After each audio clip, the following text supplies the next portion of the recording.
E hoje, na nossa lição da escola dominical, nós vamos estudar justamente sobre uma realidade que fala sobre os ofícios de Cristo. É a lição de número 9. Quem tem aí, pode acompanhar. Quem não tem, pode acompanhar do mesmo jeito, que vai ser muito interessante. A nossa lição começa trazendo um artigo da Bíblia de Genebra. E é interessante, o primeiro parágrafo da nossa lição diz assim: segundo um artigo da Bíblia de Estudo de Genebra, uma das grandes contribuições de Calvino para a compreensão cristã foi sua observação de que os escritores do Novo Testamento expuseram o ministério mediador de Jesus em termos de 3 ofícios. Então, vá gravando aí na sua revista: ministério mediador de Jesus. Papéis definidos da ação de Cristo: profeta, sacerdote e rei. Nós já ouvimos falar sobre isso, não ouvimos? Que os ofícios de Cristo, sua missão, sua atuação, seu trabalho entre nós: sacerdote,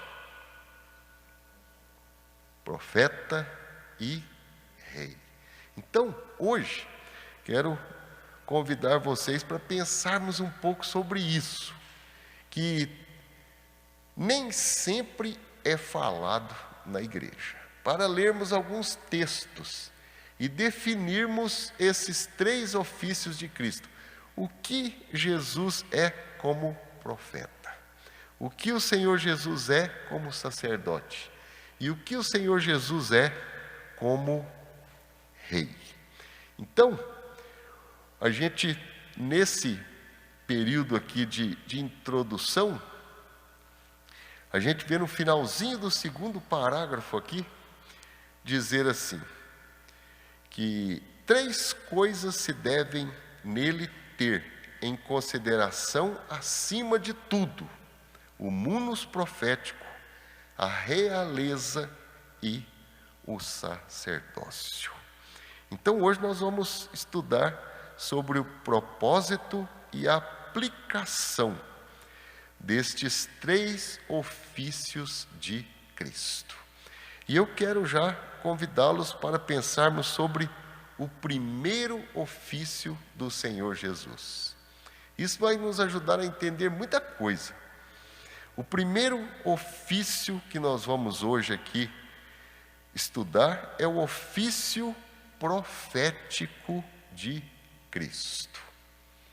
E o texto que nós vamos ler é Deuteronômio capítulo 18, do versículo 15 e o versículo 18. Mas eu queria ler na nossa Bíblia Deuteronômio 18, de 15 a 18. Então, abra sua Bíblia, por favor. Deuteronômio capítulo 18.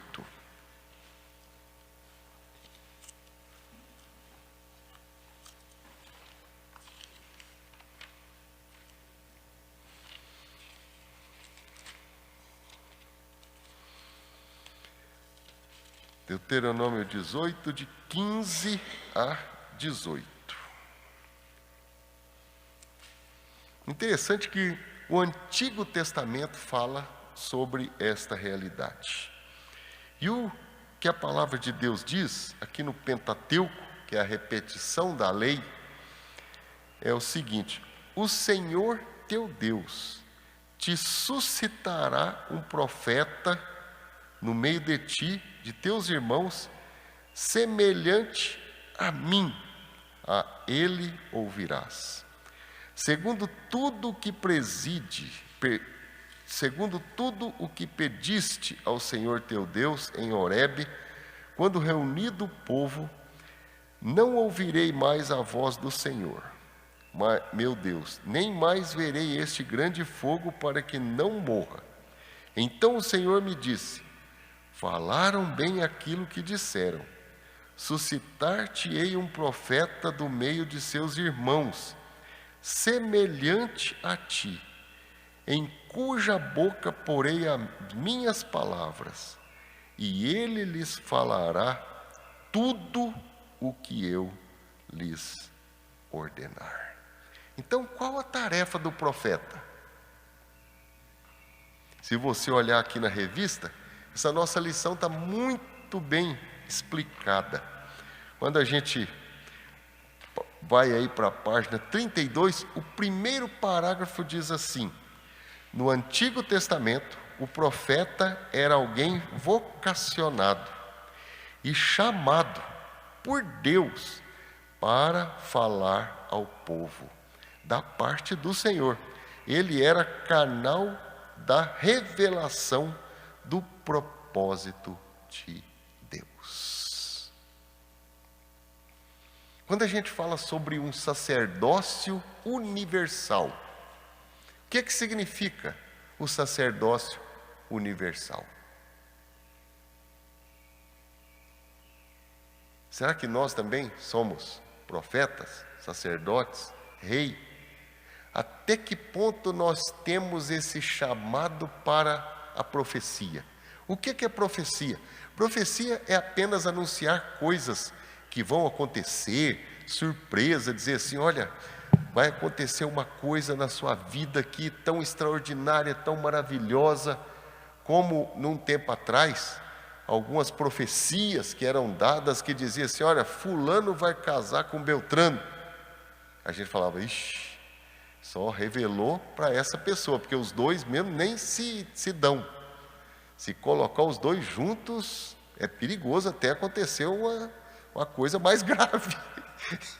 O que é profecia? O ato profético é alguém que, cheio do Espírito de Deus, fala em nome do Senhor. E aquilo não traz dúvida, não traz confusão, não traz nenhuma circunstância adversa, porque o próprio Deus que dá aquela palavra, que usa o seu instrumento, faz aquela palavra chegar ao coração e transformar aquele ambiente, aquela pessoa, aquele ser. As coisas de Deus não trazem confusão. As coisas de Deus precisam trazer paz. O que nós estamos buscando hoje? O que nós queremos ouvir do Senhor? Hoje nós vivemos uma movimentação, e eu não estou aqui de jeito nenhum para criticar. Eu sou também um servo de Deus. E quando a gente fala, a gente também ouve. Mas nós vivemos um tempo que nós precisamos voltar a procurar ouvir o que Deus tem a dizer. Tomar as decisões não por movimentações humanas, mas buscar a orientação do Senhor. Nós somos um povo que depois da pandemia, principalmente, esfriamos na oração, na leitura da palavra. Nós temos tanto acesso hoje, podemos ouvir sermões o dia todo, não podemos? Parece que cada vez tem mais. Inclusive, hoje nós podemos ouvir sermões, estudos bíblicos do mundo todo. Quem conhece alemão, quem fala francês, espanhol, inglês, não é? Pode ouvir, pode participar até das aulas dos seminários. O Calvin College, não sei das quantas lá de Massachusetts, o seminário transmite todas as aulas abertamente para quem quiser assistir no mundo todo. Já pensou? Olha aí, Eric, que bacana, né? Hoje a gente tem uma condição de mostrar tudo o que está acontecendo. Ensaios das grandes orquestras já está sendo transmitido. O ensaio. A gente liga a televisão e vê, não vê? Mas hoje, nós precisamos perguntar ao profeta dos profetas. Cristo é o grande profeta. O que o Senhor tem a dizer nesta situação que nós estamos vivendo, nesse momento que nós estamos passando? Do mesmo jeito que a gente precisa ter compreensão com todos os acontecimentos, nós precisamos também ter convicção. Não podemos ser como crianças que são como a onda do mar. Vocês se lembram do texto que diz lá em Tiago? A onda do mar vai e vem. Vai e vem. Não, eu preciso crer, preciso confiar.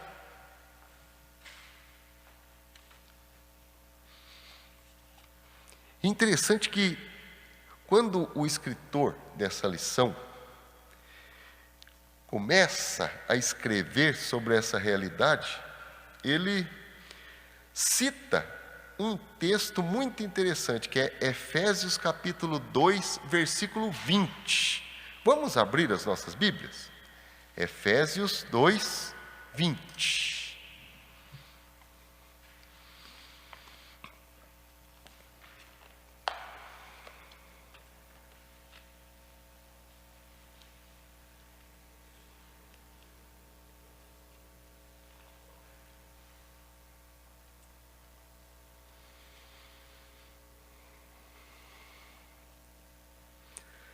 Vou ler aqui para também alcançar quem está em casa.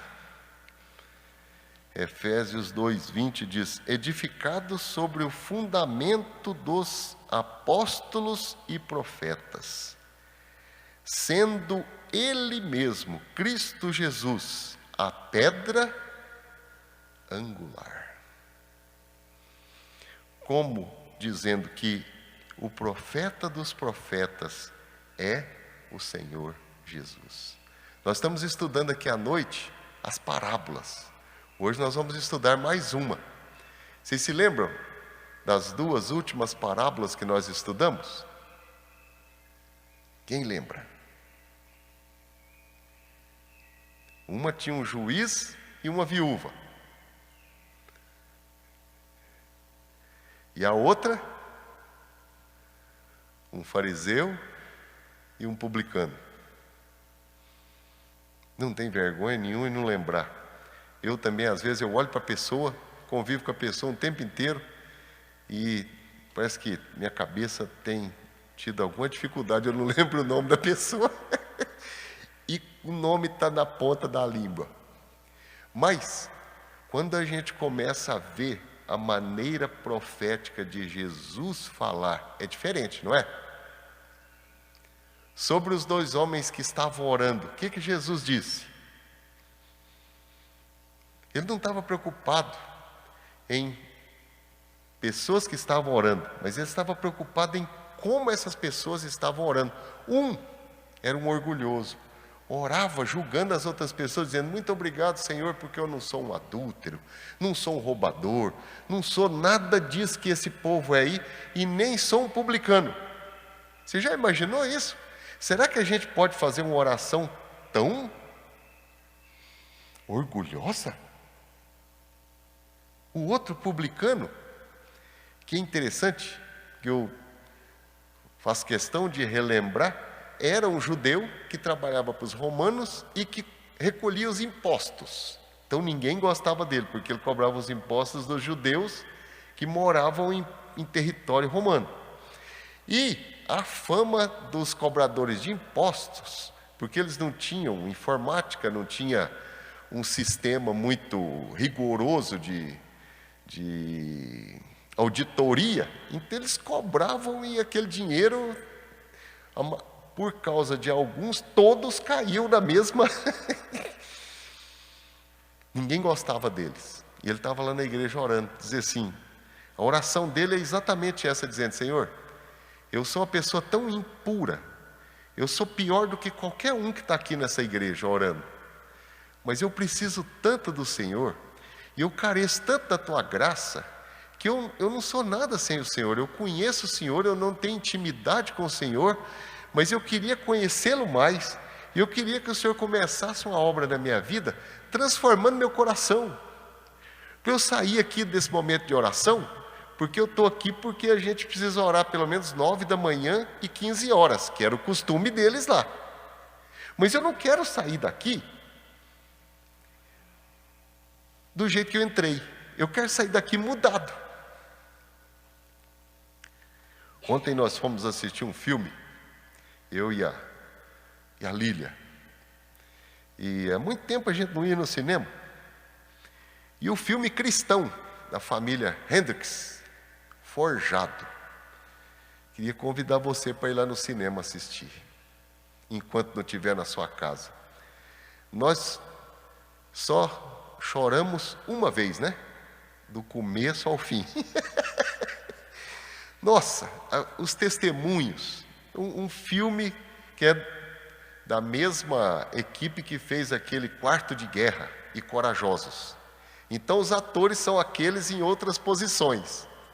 E eu não vou dar o spoiler aqui de jeito nenhum, só vou falar para você que se você for, eu tenho certeza que você vai ser muito abençoado. Nós nos emocionamos muito em ver o que Deus pode fazer, porque a gente vai começando a viver um momento tão difícil na vida de situações que a gente não consegue mudar, não consegue transformar.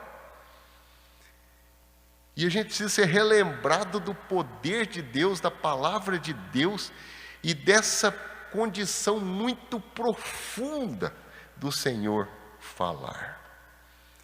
Aqui, nesse primeiro parágrafo, diz assim: a consciência dessa natureza do seu ofício leva-o a iniciar suas proclamações com a solene expressão, falando sobre o profeta como um canal de Deus. Os profetas humanos, quando começam a falar, dizem: assim diz o Senhor. Ontem, na nossa reunião da SAF, foi um momento muito gostoso, né? Eu fiquei pensando naquilo. Agindo Deus, quem impedirá? E eu fiquei lá à tarde perguntando, até que ponto eu estou permitindo que Deus opere? Quantas vezes nós estamos segurando o agir de Deus, não estamos? Porque a gente quer fazer do jeito da gente. Todos nós temos vontade aqui, não temos? E é interessante porque na igreja nós somos uma família. E uma família que tem desgaste no relacionamento. E uma família que precisa ser renovada, que precisa experimentar o perdão. A gente precisa perdoar um ao outro.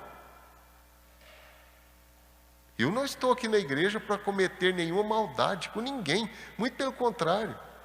Inclusive, nesse momento agora das eleições, eu sou o único candidato porque ninguém colocou o nome de outra pessoa. Mas quem não está feliz e acha que meu tempo já passou por aqui, pode chegar lá e anotar. Permanecer, sim. Sair, não. E eu estou aberto. O que for votado, eu vou obedecer. No meu coração e na oração da nossa família, nós cremos que ainda temos o que contribuir aqui nessa obra. Mas nós estamos de joelho dobrado. E eu não vou ficar aqui nessa igreja com a minha família nem um minuto a mais daquilo que Deus não desejar. Eu não quero ser aquele pastor das outras igrejas aí que a gente já viu falar que entra no tribunal do presbitério. Não vou sair. E porque se eu sair, vocês vão me pagar o salário durante não sei quanto tempo. Não. Até quando nós chegamos aqui, a metade do salário ia para o pastor Ivan. Vocês lembram disso? E a igreja arrecadava pouquinho. Em 15 anos o terreno foi pago, a igreja cresceu, a igreja se multiplicou. Para onde foram as pessoas? Tem o Guto, que é pastor nos Estados Unidos. É o Felipe. Só pastores. Quantos passaram por aqui e que fomos instrumentos para Deus abençoar essas pessoas, serem ordenados. Nem todos gostam muito de mim, eu não sei que coisa que acontece. Mas ajudar as pessoas não tem problema. Mas a gente precisa ouvir a voz de quem? A voz de Deus. É por isso que a igreja precisa orar. Naquela semana de 14 nós precisamos ter uma semana de oração aqui. Que é 14 a 18. Uma semana de oração orando pela nossa igreja. Nossa igreja que começou numa rua pequenininha ali, não foi? Eu estava pensando nisso. Ontem foi falado sobre o culto da fogueira, sobre pessoas que foram alcançadas. E essa semana eu estava no seminário e teve conferência missionária e veio um pastor lá do Maranhão. E ele disse assim: Deus tem falado ao meu coração e eu estou plantando uma igreja e Deus tem falado ao meu coração e com humildade eu vou compartilhar isso com vocês, irmãos. Que a igreja que fica preocupada com o seu interior é uma igreja que não está cumprindo a sua missão. A igreja precisa ser voltada para fora. Precisa ser uma igreja missionária. Precisa ser uma igreja que volte a alcançar pessoas. Vocês se lembram, o encontro de casais? Era uma porta de entrada das pessoas na igreja. Alcançávamos quem? Os casais. Mas nós precisamos ouvir o profeta, o sumo profeta. E é interessante, o texto está aqui na revista de Atos capítulo 3, 22 a 24. Olha o que diz no terceiro parágrafo. Atos 3, 22 a 24. Acho que vai ser projetado ali também.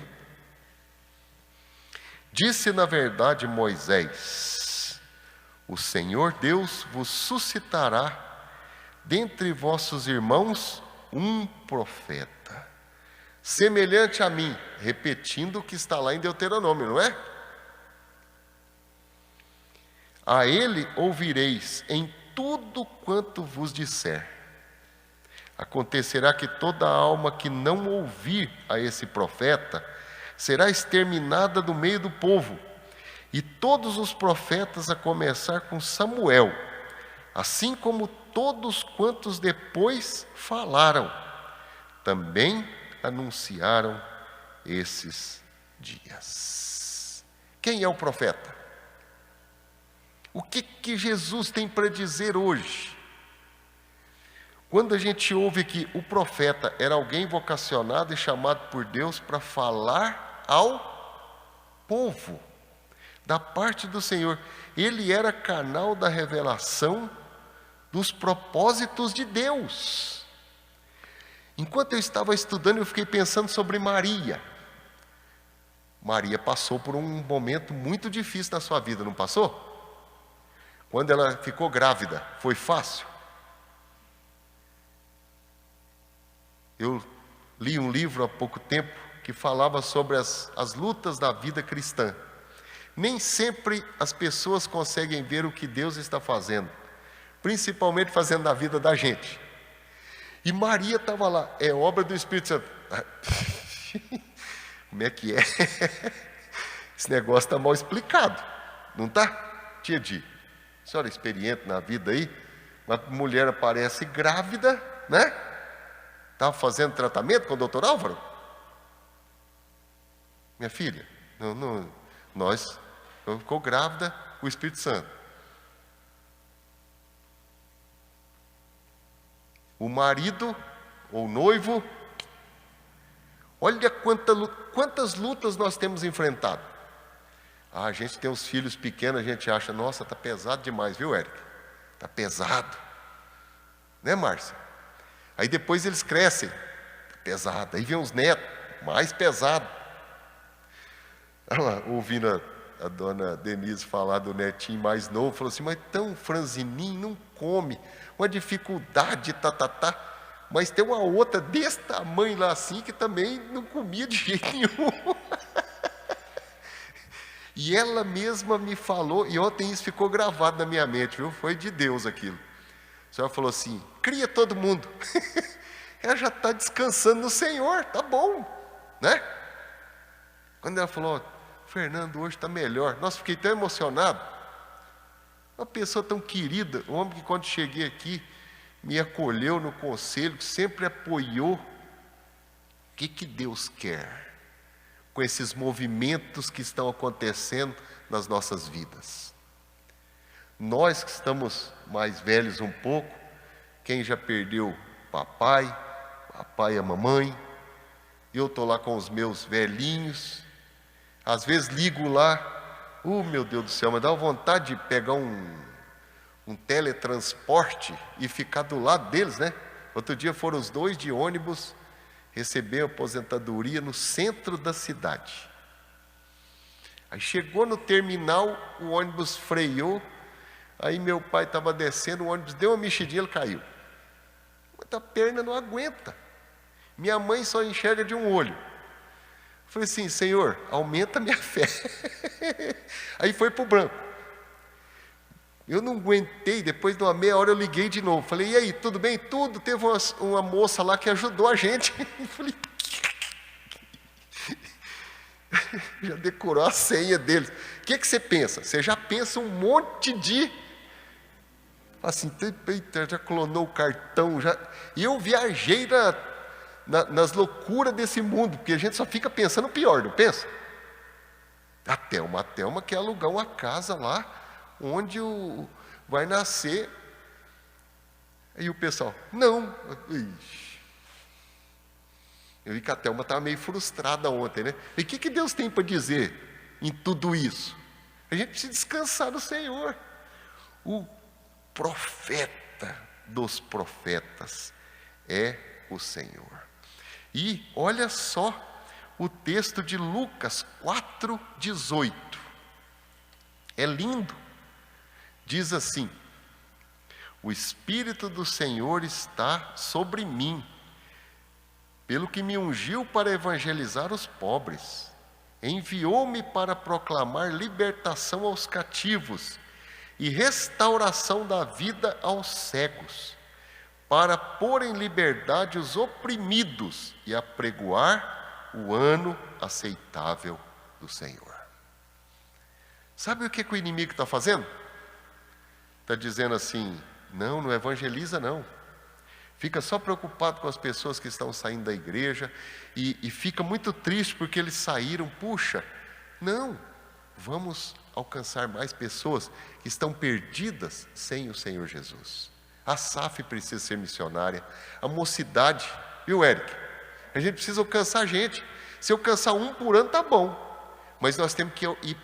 Vai fazer reunião na casa do pessoal. Qual é a estratégia? Não sei. Eu estou lendo um livro agora que é sobre o crescimento natural da igreja.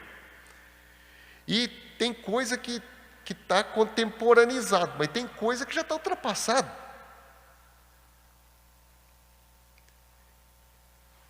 A igreja se reunia em pequenos grupos para orar no Novo Testamento.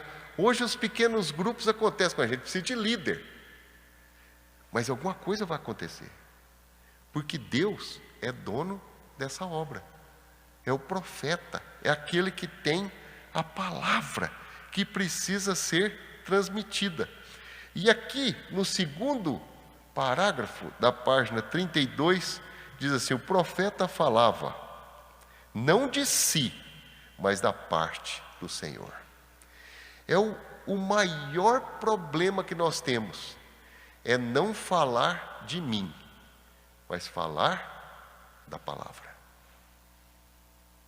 E aqui diz, olha, o conteúdo da mensagem profética envolvia ensino, denúncia do pecado, condenação da injustiça, exortação ao arrependimento e fidelidade à aliança, intercessão pelo povo, proclamação do juízo vindouro e, eventualmente, predições. Eventualmente. Eu não duvido que Deus possa dar avisos, Porque Deus é Deus, e Deus pode fazer o que Ele quiser.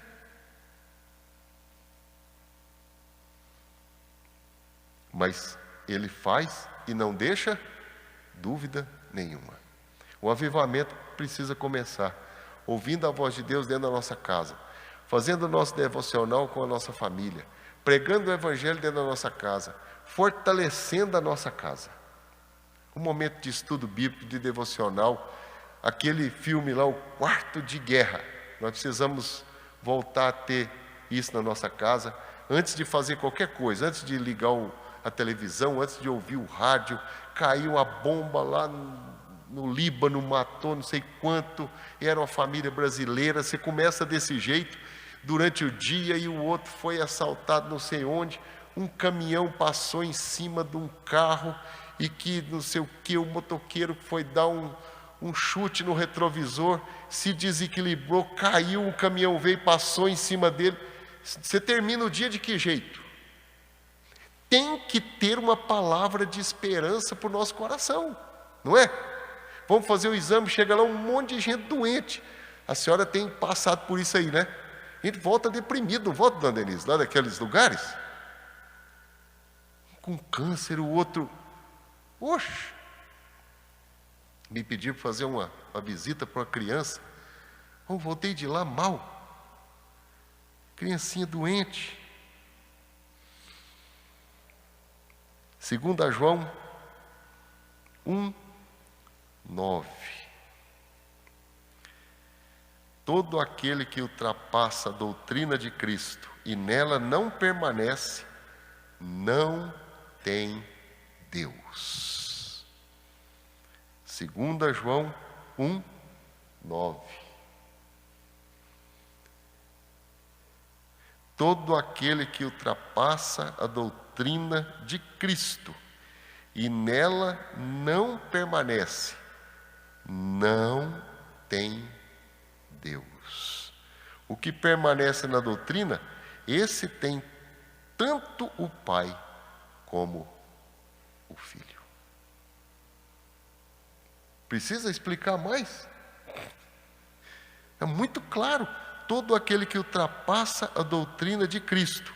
No parágrafo anterior diz assim: uma das fortes características do ministério de Jesus foi a ênfase ao reino de Deus. Jesus foi, por excelência, o grande profeta, o mensageiro que proclamou a palavra de Deus. Para Calvino, a compreensão quanto ao ofício profético de Cristo nos convence de que não é lícito ir além da simplicidade do Evangelho.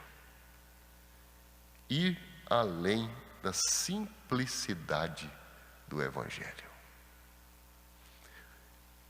Alguma pergunta? Alguém quer fazer alguma contribuição sobre esse ofício profético? Também nós não temos tanto tempo assim, né? E ainda temos 2 ofícios aqui para estudar. O ofício sacerdotal. Então, se a gente for fazer aqui o nosso resumo da lição, o primeiro ofício fala sobre anúncio, proclamação, sobre falar da parte de Deus. Assim diz o Senhor. O Senhor Jesus ainda dizia mais: eu, porém, vos digo. Eu desafio vocês a estudar os evangelhos e tentar fazer uma pesquisa em todos os momentos que Jesus diz isso. Olho por olho, dente por dente. Eu, porém, vos digo. Quem olhar já pecou.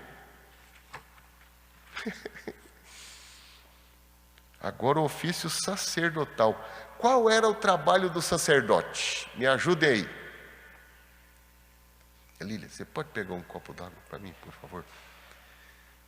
Eu achei que ia dar conta, mas secou muito a boca aqui. Desculpe. Quem quiser também pode pedir, que a Lília traz aí.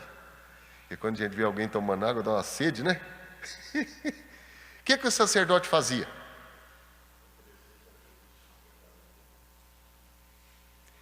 entrava naquele lugar chamado Santo dos Santos.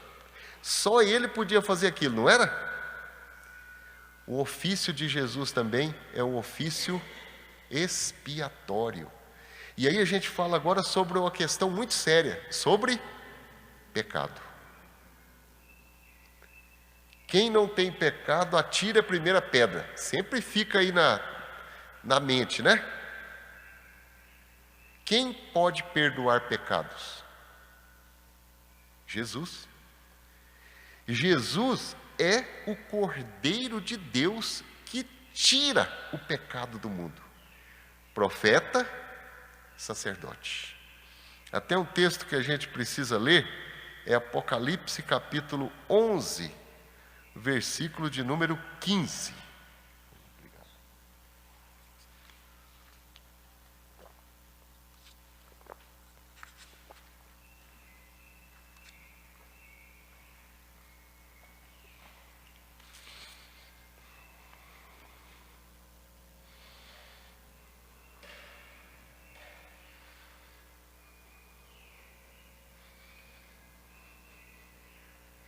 Eu acho que eu citei o texto errado aqui, ainda não é esse não. Desculpe. É o texto de João 1, 29. Eu estou falando já sobre o rei, mas ainda é sacerdote.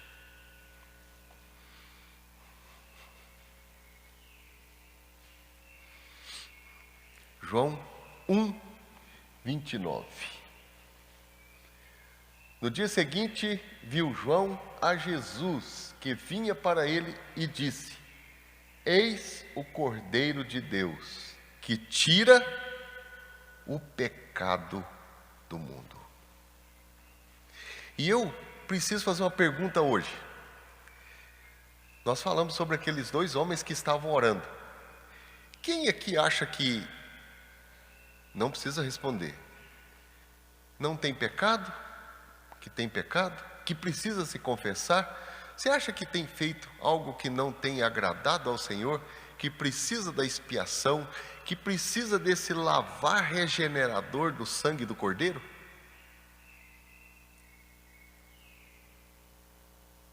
Todos pecaram e carecem da glória.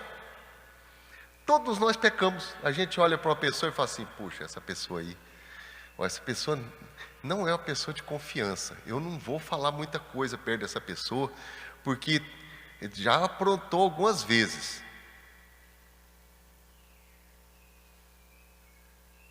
Os julgamentos que a gente faz um do outro, não é? Como a gente tem facilidade de fazer isso ou não? A palavra de Deus diz que o vínculo da perfeição é amor. Nós estamos estudando no nosso núcleo lá, né, Coronel?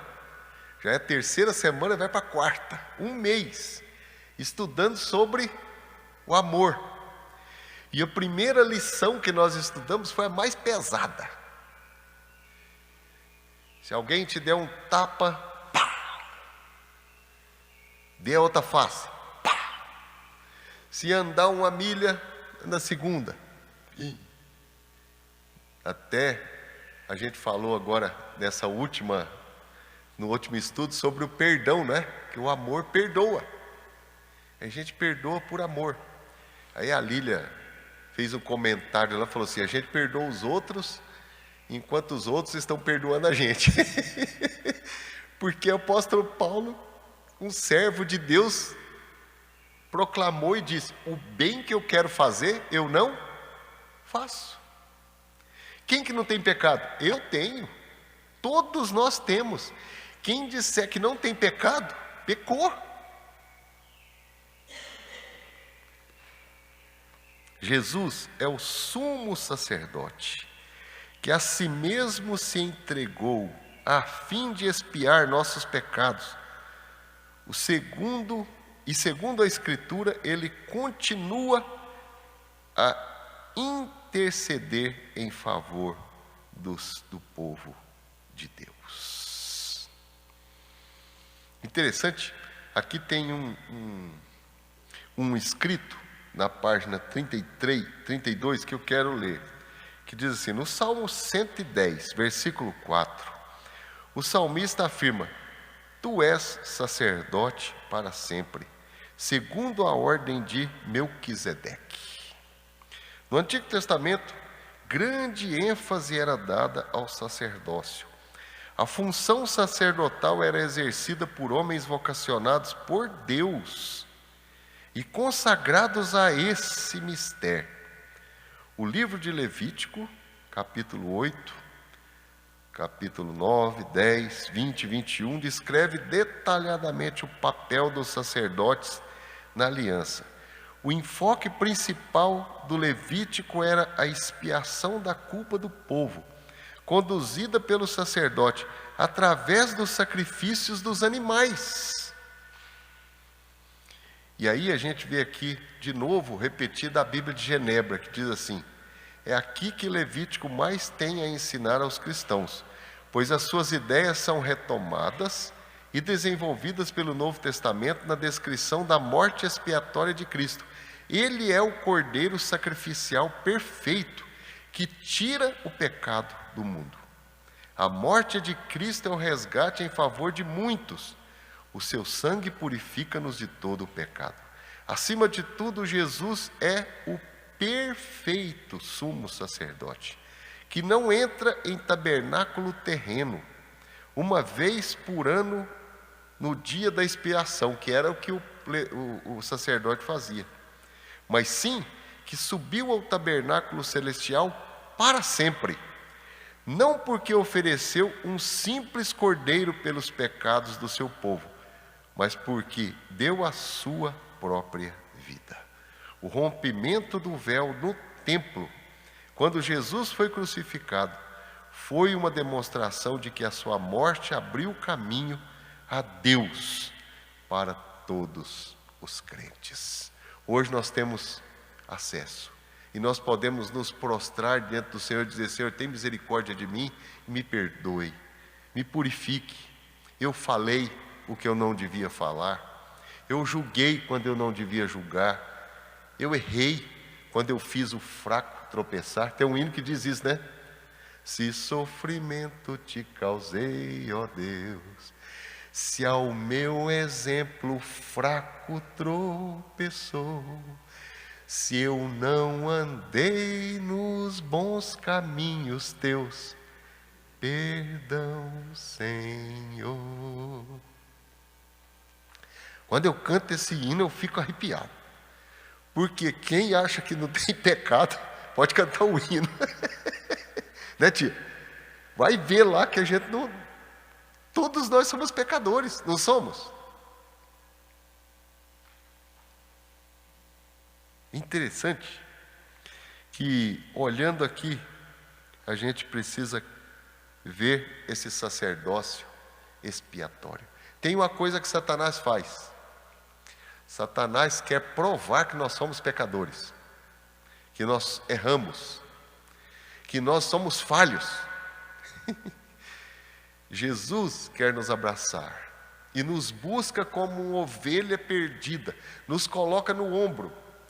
Eu estava ouvindo Hernandes Dias Lopes, pastor Hernandes, falar sobre aquela ovelha, e eu continuei ouvindo um sermão que ele pregou numa igreja lá no Nordeste, falando que Jesus faz uma obra e aquela obra é plena e as 99 ficaram, e ele foi buscar uma ovelha. Aquela ovelha estava perdida. Arriscar 99, matematicamente, vamos pensar, é inteligente fazer uma coisa dessa? Se arriscar 99 para buscar uma. E ele começou a fazer essa projeção e disse, olha, aquela ovelha até parece que teve mais privilégio do que as outras, que ficaram quietinhas, que não ousaram sair do aprisco, porque aquela teve uma visão, um chamado, porque ela foi carregada nos ombros, e lá dos ombros do pastor ela via longe. Ele diz, olha, eu não estou aqui para falar para você que você deve pecar, porque se você pecar, você vai andar nos ombros do bom pastor que é Jesus. peca para você aproveitar. Não, não peca. Porque ela andou uma vez só e andou voltando para o aprisco. E quando volta para o aprisco tem um trabalho todo, porque ela estava toda suja, toda ferida, ela demorou para ser incorporada ao rebanho. Então ela deixou de aproveitar muita coisa, quando ela, de maneira rebelde, se afastou da comunhão. Falei, opa, agora sim, hein? Quando dá essa chamada aí, a gente fala assim, opa, peraí. O que a senhora achou, dona Leda? Até voltar a ser de novo discipulada, preparada para estar no rebanho e começar a produzir frutos.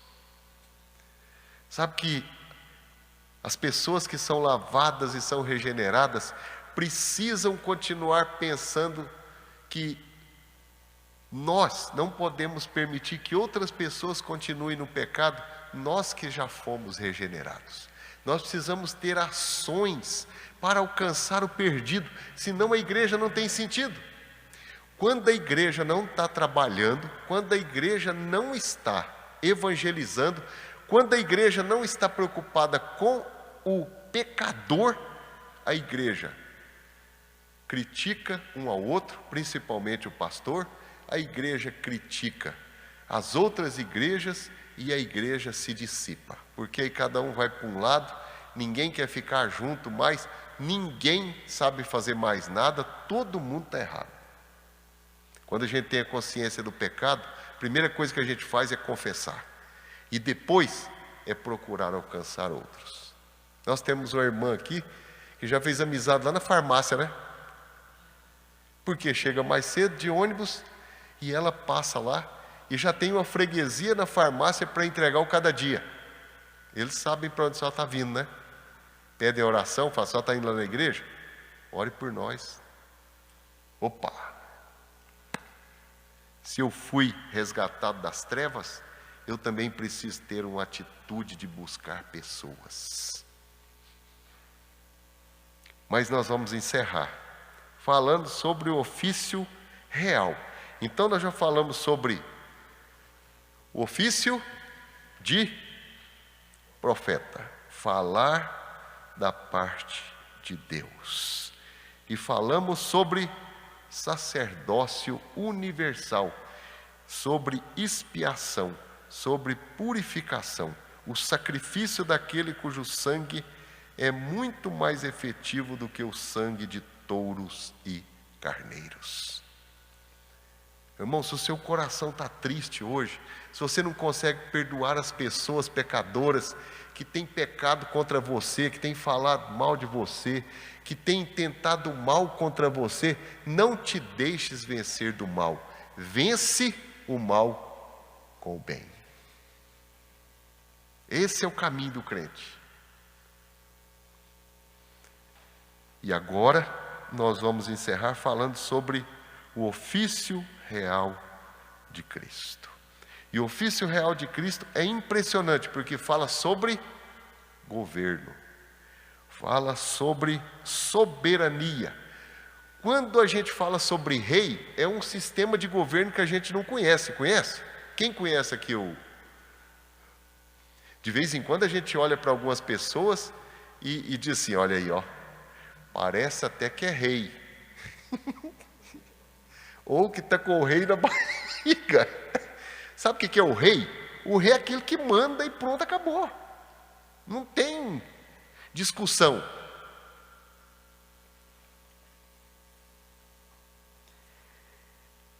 Nós estamos aí para escolhermos governantes. Não é fácil isso, é? A gente fica olhando para os candidatos, meu Deus. Já teve até candidato que deu cadeirada no outro candidato. Parece que vai ter um debate aqui na cidade, eles vão parafusar as cadeiras. Falei, mas que ponto que chega, gente? É estranho isso, não é? Você tem que parafusar a cadeira lá. Mas, quando a gente fala sobre essa realidade de Jesus, Rei dos Reis, Senhor dos Senhores. Isaías profetizou acerca da realeza de Cristo. Jesus é o Rei. Em João 18:36, ele mesmo declara: o meu reinado não é deste mundo. Se o meu reino fosse deste mundo, os meus ministros se empenhariam por mim, para que não fosse eu entregue aos judeus. Mas agora o meu reino não é daqui. E aí diz, no Apocalipse, João descreve: o reino do mundo se tornou de nosso Senhor e do seu Cristo, e ele reinará pelos séculos dos séculos. Quem é que reina na sua vida? Quem é que é Senhor da sua vida? Qual é a vontade que você faz? A sua ou a vontade de Deus? Deve ter alguma coisa errada na nossa vida. Eu não gostei disso. Eu quero saber se Deus está feliz. Ora, visto que não é um reino terreno ou carnal, que esteja sujeito à corrupção, mas espiritual, exaltado até a vida eterna, para que passemos pacientemente por esta vida sobre tribulações, passemos pacientemente. Puxa vida, eu não aprendi isso ainda não. Eu ainda perco o sono. Eu tenho um negócio que, quando eu fico nervoso, quando eu fico ansioso, me dá uma dor de barriga. E não tem remédio que faz negócio parar. Até com a barriga vazia tem dor de barriga, Eric. Chateado. Que coisa. Quem que nunca ficou assim? Todo dia a gente fica, né? Angustiado. Quantas coisas que a gente tem que dar conta. Olha só. Para que passemos pacientemente por esta vida sobre tribulações, carência de sustento, frio, desprezo, injúrias e outras inquietações.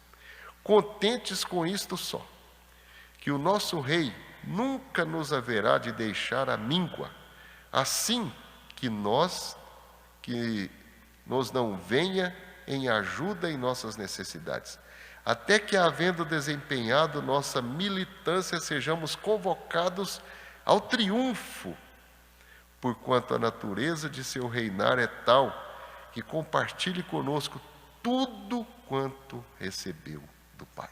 Isso está nas Institutas.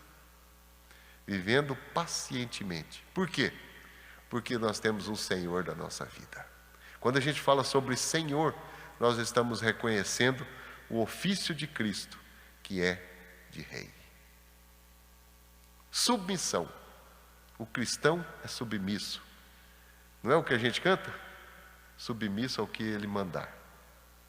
Obediente ao que mandar.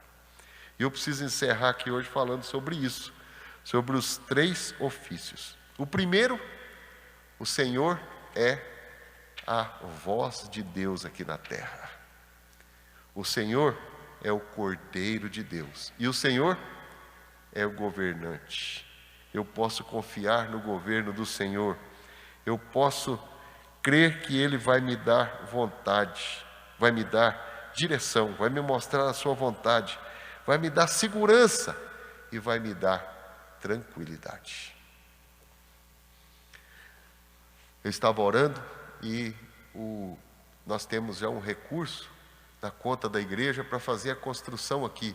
Vai ficar muito bom ter sala das crianças, vai ter elevador, não precisa preocupar, nós vamos subir pelo elevador, não precisa gastar o joelho ali, né?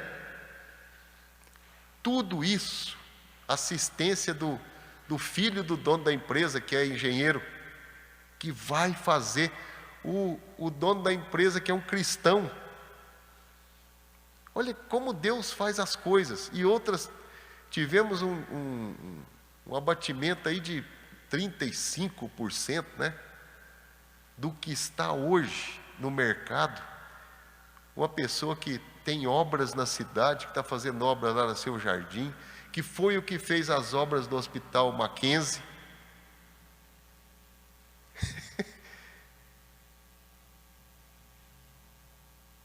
Deus está nesse negócio ou não?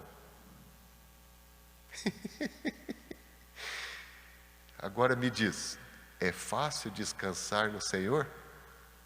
Descansa no Senhor e espera nele. Descansa no Senhor. O que está difícil? O que está complicado hoje? Não se esqueça que o Senhor pode tirar a culpa, o Senhor pode me dar a certeza de que essa palavra que eu estou ouvindo é vinda do coração dEle, e o Senhor pode me dar a certeza de que o governo está nas suas mãos. Eis que nasceu na cidade de Davi o Salvador, que é Cristo, o Senhor. Profeta, sacerdote e rei.